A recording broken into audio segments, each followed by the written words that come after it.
Hey everyone, in this video we are going to test the upload feature in DeepSeek v3 and R1 model along with the free version of ChatGPT. So I'm having a lot of CSV file as well as images, and let's get started. So first let me upload an image in ChatGPT. So the upload feature in ChatGPT's free version is limited. I guess you can do only a few times, but let's just try it out till it's available. I'm just going to upload an image of Paris, and I'm just going to ask what city is this, and I'm going to do the same in DeepSeek. But I guess in DeepSeek there is a problem. We are able to upload only images that have text in it. Here you can see, right, extract only text from images and files. So if we try to upload an image that doesn't have any text, it's not currently working. I guess they will change this in the future. So let's see the response of ChatGPT, and it has done it spot on. So to make it even, I'm going to upload an image next which has both text in it. So here I'm having the App Store listing. So DeepSeek is basically at the top. So I'm just going to ask what is your opinion on this particular image to both ChatGPT and DeepSeek. So I'll just go and upload this. Okay. So we can't do web search when uploading images in ChatGPT. So I'm just going to explain this image. So this will be really interesting because at first it needs to identify this is from the App Store, and it needs to then say this particular app has the most trending one or the most downloaded one. So there are like a couple of things over here. Let's see what it gives. So I'm just going to explain this image, and same thing. ChatGPT is spot on. The image shows the App Store, likely an iOS device, and free. And here's a background of the apps. Yeah, ChatGPT has got it spot on. And let's see DeepSeek. List of free applications likely from a mobile device or an app store. So it has given from a mobile device or an app store, but it hasn't specified it's from iOS. Even though App Store is from iOS, then why should it put the word mobile device? So it's like kind of uncertain in that space. But whereas ChatGPT has literally found it's an iOS device, it's 100% sure about it. So let's see what R1 model gives us, because R1 model has that extra thinking capability, right? So I'll just go and upload the exact same image.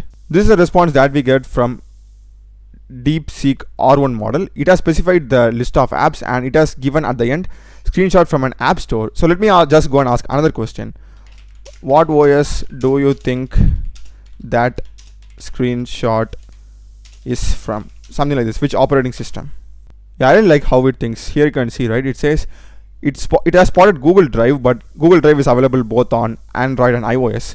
So it's trying to find any apps that are specific to Android and iOS. Same thing here also. That's really like a good way to figure out which thing it was here. But it has given a wrong answer. The screenshot it from a Google Play Store. So it's actually from an iOS thing. So it says it's an Android interface, whereas it's an App Store interface. So DeepSeek R1 has got that wrong over here. So I guess ChatGPT's vision is kind of good when compared to the R1 and the v3. So now let's go with a PDF file. This time let's go with this annual report of a company, just a random data. This is totally unformatted. Here you can see the column. Everything is like so unformatted and jumbled. So we are going to ask some questions from it. So I'll just go to DeepSeek and upload this data, finance data. And another good thing about DeepSeek is I guess it has a lot of upload feature, whereas in ChatGPT my upload has ended. So I'll be using another account now. So let me just go and ask this question. So I'm asking it to give the sum of revenue as well as the profit. So basically it needs to figure out this is the revenue and revenue, profit and stuff. So yeah, let's see how it gives the answer. So I'll just send. So it has given us the answers 143M and 13.5M. Let's verify if that's right. Revenue, we need to basically sum this. Yeah, it's 93 and 7. Yeah, it's 143 and 8.5. Yeah, it's 13.5. Yeah, I guess this answer is right. And let's just ask the exact same question to ChatGPT. So at the moment I am using a different ChatGPT account because my old account has done with the quota of uploads for the free version. So I guess this is one of those drawbacks I feel in ChatGPT. I wish they had more uploading option in the free version also. So ChatGPT has given us a response. The sum of revenue and profit from year has been as follows. Okay, it has actually added the revenue and profit together of those years. So I will just go with overall. It has just got confused with the prompting. Yeah, this has also got it spot on, 143 and 13.5 m. This time I will go with the CSV one. I'm having this missing data thing. So here we are having name, age, occupation and salary, but the issue is the salary is missing over here. So now we are going to upload this data, and we're just going to ask both the models to fill this particular missing value by the average of the other salaries. So let's see what it does. First, let's go with the V3 model. If V3 model fails, let's just go with the R1 model. All right. So I'm just going to upload the missing data. So the prompt is going to be, well, let me also not give the row where it is missing. Let the AI figure it out. Okay. So I'm just going to say a particular row has a missing salary. Can you fill that with the average of all the other salaries and give me the final CSV data? So this is going to go with the V3 model, and I'll just ask the exact same to ChatGPT. It has got the available salaries 95, 75, 1115, 85. So we go to the data. Yeah, 95, 75, 85, 1115.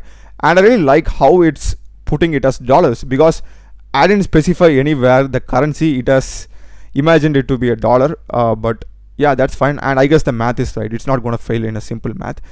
So it has found the average, and it has divided by the 4 available salaries. This is the heading, and 4 values are available. That's amazing. And at the end, it has given us the data.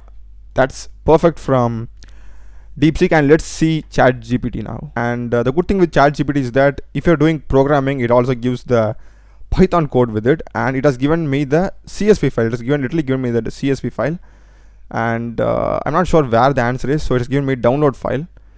So I'm just downloading it. So if I open it, yeah, I've got the right answer over here too, but it has given me the decimal like a 0.0, but this is the average, right? 92,500 is the average. So ChatGPT has also done a good thing, and has even given me a downloadable, CSV thing. So that's amazing from ChatGPT. So as a conclusion, what I can say is, if you have any image related doubts or image related queries, I think ChatGPT has better image features, like even in the free model, because it can accept images with text also, whereas DeepSeek can accept only images that have text. So that's kind of like a drawback. And another important thing is, I guess DeepSeek has lot of uploads when compared to ChatGPT, because in ChatGPT's free version, if I tried like I don't know how many times, but less than 10 times or 5 times, it just goes, your quota is over, you need to wait till tomorrow. But DeepSeek has, I guess, now I guess it's unlimited or something. I'm not exactly sure about the number, but we can perform lot of times of upload in there. So I guess that's kind of an advantage, and I really wish ChatGPT also makes, gives more upload numbers in the free plan itself.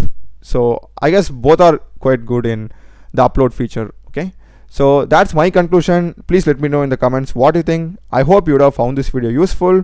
Do check the playlist of my channel. I've done a lot of videos in programming and AI tools. Subscribe me.